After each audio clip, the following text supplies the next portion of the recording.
السلام علیکم ورحمۃ اللہ وبرکاتہ۔ الحمد للہ رب العالمین والعاقبۃ للمتقین والصلاة والسلام علی اشرف الانبیاء والمرسلین نبینا محمد وعلی آلہ وصحبہ اجمعین، اما بعد، اعوذ باللہ من الشیطان الرجیم ولا تقولوا لمن يقتل في سبيل الله اموات بل احياء ولكن لا تشعرون۔ رب اشرح لي صدري ويسر لي امري واحلل عقدة من لساني يفقهوا قولي۔ برادران اسلام، معزز ناظرین، پیارے بھائیوں اور بہنوں، اللہ تبارک و تعالیٰ کی حمد و ثنا اور پیارے نبی رسول اکرم صلی اللہ علیہ وسلم کی ذات گرامی پر لاکھوں کروڑوں درود و سلام کے بعد، آج کے درس میں شہداء کا مقام، شہید کا کیا مقام ہے اور کیا شہداء زندہ ہیں یا زندہ نہیں ہیں، یہ ساری باتیں میں آپ کے سامنے پیش کرنے کی کوشش کروں گا۔ اللہ تبارک و تعالیٰ سے دعا ہے، الہ العالمین تو مجھے اور آپ سب کو کہنے سننے سے کہیں زیادہ اس پہ عمل کرنے کی توفیق عطا فرما، آمین۔ قرآن مجید کے اندر اللہ تبارک و تعالیٰ شہداء کے مقام کو بیان کرتے ہوئے فرماتا ہے، وَلَا تَقُولُوا لِمَن يُقْتَلُ فِي سَبِيلِ اللَّهِ أَمْوَاتٌ، کہ جو لوگ اللہ تبارک و تعالیٰ کے راستے میں قتل کر دیے جاتے ہیں، مار دیے جاتے ہیں، اسے مردہ مت کہو، بل احیاء، بلکہ وہ لوگ زندہ ہیں، لیکن زندگی کیسی ہے؟ اللہ فرماتا ہے وَلَكِن لَا تَشْعُرُونَ، تم نہیں سمجھ سکتے۔ اس آیت کریمہ کے اندر اللہ تبارک و تعالیٰ نے شہداء کے مقام کو چار چاند لگا دیا ہے اور اسے مردہ کہنے سے منع کیا ہے۔ مردہ مت کہو، وہ زندہ ہے، اس کا مطلب ہے کہ اس آیت کریمہ کے اندر اللہ تعالیٰ نے شہداء کے مقام، اس کی تکریم اور عزت اور سمان کو بیان کیا ہے۔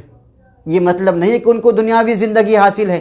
یا وہ آپ کی فریاد کو سنتے ہیں یا آپ کے مشاکل کو دور کرتے، نہیں، یہ مطلب نہیں ہے، بلکہ مطلب یہ ہے کہ ان کو حیات برزخی حاصل ہے۔ لیکن ایک انسان جو بستر پہ مرتا ہے اور ایک انسان جو اللہ تبارک و تعالیٰ کے راستے میں جہاد کرتے کرتے، توحید کے پرچم کو بلند کرتے کرتے مر جائے، دونوں برابر نہیں ہو سکتے۔ اور اس کی تائید شان نزول سے ہوتی ہے۔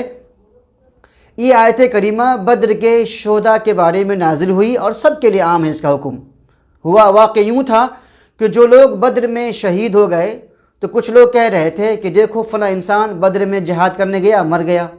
اگر وہ زندہ ہوتا تو آج دنیا کی نعمت سے، دنیا کی لذت سے سرفراز ہوتا جیسے ہم لوگ ہو رہے ہیں۔ تو اللہ تبارک و تعالیٰ نے ان لوگوں پہ رد کرتے ہوئے فرمایا کہ جو لوگ اللہ کے راستے میں شہید ہیں اسے مردہ مت کہو، وہ زندہ ہیں، لیکن کیسی زندگی ہے ہمیں اس کا شعور نہیں، یعنی اسے قبر کی زندگی حاصل ہے، حیات برزخی حاصل ہے، اور حیات برزخی سب کو ہے، مومن کو بھی، کافر کو بھی، انبیاء کو بھی، شہداء کو بھی، اولیاء کو بھی، سب کے اپنے اپنے رتبہ ہیں، درجات ہیں، اسی حساب سے سب کو قبر کی زندگی حاصل ہے۔ اگر قبر کی زندگی حاصل نہیں ہے تو پھر نعمت کا کیا مطلب ہے، پھر سزا کا کیا مطلب ہے؟ لہذا اللہ تعالیٰ نے شہداء کے مقام، اس کی عزت اور تکریم کو بیان کرنے کے لیے کہا کہ اسے مردہ مت کہو۔ شہید کون ہے؟ شہید اسے کہتے ہیں جو اللہ تبارک و تعالیٰ کی دین کی خاطر، اللہ تبارک و تعالیٰ کے راستے میں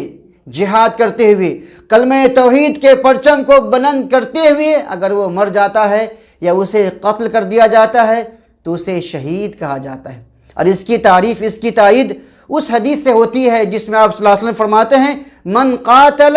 لتکون کلمۃ اللہ ہی العلیٰ، جس نے اس نیت سے قتال کیا تاکہ اللہ کا جو کلمہ ہے، کلمہ توحید، لا الہ الا اللہ محمد الرسول اللہ، یہ سب سے بلند ہو جائے، اسے چوٹی پہ لہرا دیا جائے، دنیا کے کونے کونے میں پھیلا دیا جائے۔ جو اس مقصد سے اگر جہاد کرتا ہے تو یہ اللہ کے راستے میں جہاد کرنا ہے۔ جی ہاں دوستو، اسی طرح سے حدیث میں آتا ہے من قتل دون مالہ فہو شہید، اگر کوئی آدمی آپ کا مال چھین رہا ہے، جو آپ کا اپنا پیسہ ہے، آپ کی دولت ہے، اگر دولت مال بچاتے بچاتے اگر آپ مار دیے جاتے ہیں تو بھی آپ کو شہادت کا درجہ ملے گا۔ اسی طرح سے آپ فرماتے ہیں من قتل دون اہلہ فہو شہید، اگر کوئی آدمی آپ کی عزت پہ، آپ کے گھر کے عورتوں پہ اگر حملہ کرنا چاہتا ہے، اگر آپ بچاتے بچاتے اگر آپ مر جاتے ہیں پھر بھی آپ کو شہادت کا درجہ ملے گا۔ اسی طرح سے حدیث میں ہے من قتل دون مالہ، اگر کوئی آپ کی جان لینا چاہتا ہے، اگر آپ اپنی جان بچانے کے لیے اگر آپ بچاتے بچاتے مر جاتے ہیں تو پھر آپ کو شہادت کا درجہ ملے گا۔ اسی طرح سے نبی صلی اللہ علیہ وسلم فرماتے ہیں وَمَنْ قُتِلَ دُونَ دِينِهِ فَهُوَ شَهِيدٌ، اگر کوئی آدمی اپنی دین کی حفاظت کے لیے اگر وہ قتل کر دیا جاتا ہے تو اسے بھی شہادت کا درجہ دیا جائے گا۔ یہ حدیث ابو داؤد شریف کی ہے اور اسے شیخ البانی رحمۃ اللہ علیہ نے صحیح قرار دیا۔ تو دوستو شہداء کا مقام بہت ہی اونچا ہے اور ان کی جو روحیں ہیں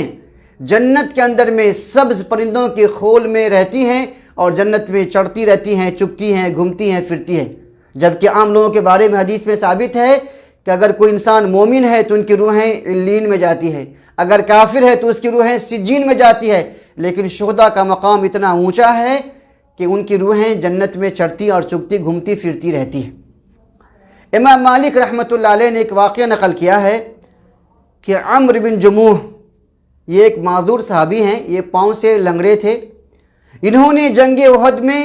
جہاد کے لیے اپنے آپ کو گھر سے نکال دیا کہ ہم جا رہے ہیں جہاد کرنے کے لیے۔ ان کے بچوں نے روکا کہ ابو آپ معذور ہیں، آپ پاؤں سے لنگڑے ہیں، آپ کو جہاد کرنے کی ضرورت نہیں، ہم لوگ کافی، آپ گھر میں بیٹھیے۔ تو انہوں نے نبی کریم صلی اللہ علیہ وسلم سے شکایت کی کہ اے نبی صلی اللہ علیہ وسلم میں شہادت حاصل کرنا چاہتا ہوں لیکن میرے بچے مجھے شہید ہونے سے منع کر رہے ہیں۔ تو نبی صلی اللہ علیہ وسلم فرماتے ہیں، نبی صلی اللہ علیہ وسلم نے ان کے بچوں سے کہا کہ انہیں مت رکو، انہیں جنگ میں شرکت کرنے کا موقع دو۔ چنانچہ وہ جاتے ہیں اور جنگ احد میں شہید کر دیے جاتے ہیں۔ ایک اور صحابی ہیں، ان دونوں صحابی کو ایک ہی قبر میں دفن کر دیا جاتا ہے۔ کچھ عرصہ کے بعد جب قبر خستہ ہو جاتی ہے، پرانی ہو جاتی ہے، لوگوں کو خوف ہوتا ہے کہ شاید سیلاب کا پانی اس لاش کو تکلیف پہنچائے، تو لوگوں نے کوشش کیا کہ ان کی لاش یہاں سے کہیں اور منتقل کی جائے۔ جب قبر کھودی گئی، اللہ اکبر، اور لاش نکالی گئی تو ایسا لگ رہا تھا جیسے ابھی ابھی اسے دفن کیا گیا۔ تو یہ ہے شہداء کا مقام کہ اللہ تعالیٰ مرنے کے بعد بھی اسے مردہ کہنے سے منع کیا ہے۔ ان کی روحیں جنت میں گھومتی پھرتی رہتی ہے اور اللہ تعالیٰ ان کی لاش کی بھی حفاظت فرماتا ہے۔ اس واقعے سے ہمیں یہ بھی سمجھ میں آتا ہے کہ اگر ضرورت پڑے تو مردوں کی لاش یا لاش کو ایک جگہ سے کسی اور جگہ پہ منتقل کیا جا سکتا ہے۔ اور حدیثوں میں بھی ثابت ہے کہ جب نبی صلی اللہ علیہ وسلم نے جہاں پہ آج مسجد نبوی ہے، جہاں پہ مسجد نبوی کی تعمیر آپ نے کرنی چاہی تو وہاں کچھ قبریں وغیرہ تھی، آپ نے ان قبروں کو کھدوا کر کے وہاں جو بھی کچھ بھی بچا ہوا تھا آپ نے اسے کہیں اور منتقل کر دیا تھا۔ تو اس طرح سے سمجھ میں آتا ہے کہ ہم لاش کو بھی ایک جگہ سے کہیں اور منتقل کر سکتے ہیں، اور شہادت یہ سب سے اونچا مقام ہے اور جنت میں بھی ان کے لیے سب سے اونچا مقام رہے گا انشاءاللہ۔ پیارے بھائیو، جنت یہ ہم مومنوں کی منزل ہے، یہی ہمارا ہدف ہے، ہماری زندگی کا مقصد ہی ہے جنت حاصل کرنا اللہ تبارک و تعالیٰ کی عبادت کے ذریعے سے۔ جنت میں ایسی ایسی نعمتیں ہیں، ایسی ایسی چیزیں کہ آپ سوچ نہیں سکتے۔ آپ ہمیشہ جوان رہو گے، کبھی بوڑھے نہیں آؤ گے، پخانہ نہیں لگے گا، پیشاب نہیں لگے گا، جسم پہ جو بال ہے، مونچھ ہے، داڑھی ہے، بغل کے بال، کچھ بھی نہیں نکلے گا، آپ ہمیشہ جوان رہیں گے۔ خوبصورت عورتیں آپ کو دی جائیں گی، اونچے اونچے محلات میں آپ رہیں گے، حورین دی جائے گی، آپ کی بیویاں بھی آپ کے ساتھ میں رہے گی، یعنی ایسی ایسی نعمتیں ملیں گی جو انسان کے دل میں کبھی کھٹکا نہیں ہوگا، کسی آنکھ نے کبھی دیکھا نہیں ہوگا، کسی کان نے کبھی سنا نہیں ہوگا۔ اس لیے پیارے بھائیوں اور بہنوں، جنت کی تمنا کرو، جنت کی طلب کرو، اور جنت کی طلب کے لیے اپنی جان، اپنا مال اور اگر کسی اور بھی چیز کی قربانی کرنے کی ضرورت پیش آئے تو پیچھے مت ہٹو، کیونکہ دنیا ہم مسلمانوں کے لیے قید خانہ ہے، اور حدیث میں ثابت ہے کہ اس دنیا کی ویلو اللہ کی نظر میں مکھی کے پر کے برابر بھی نہیں۔ دیکھو، مکھی کے پر کے برابر بھی نہیں ہے۔ لہذا ہمیں چاہیے وہ جنت جہاں ہمیں ہمیشہ ہمیشہ رہنا ہے، خالدین فیہ ابدا، ہمیں اس جنت کے لیے تیاری کرنی ہے۔ اللہ تبارک و تعالیٰ سے دعا ہے، اے اللہ العالمین تو مجھے بھی اور ہمارے تمام سامعین کو، تمام سامعات کو شہداء کا مقام عطا فرما، آمین۔ وآخر دعوانا ان الحمد للہ رب العالمین، والسلام علیکم ورحمۃ اللہ وبرکاتہ، جزاکم اللہ خیرا۔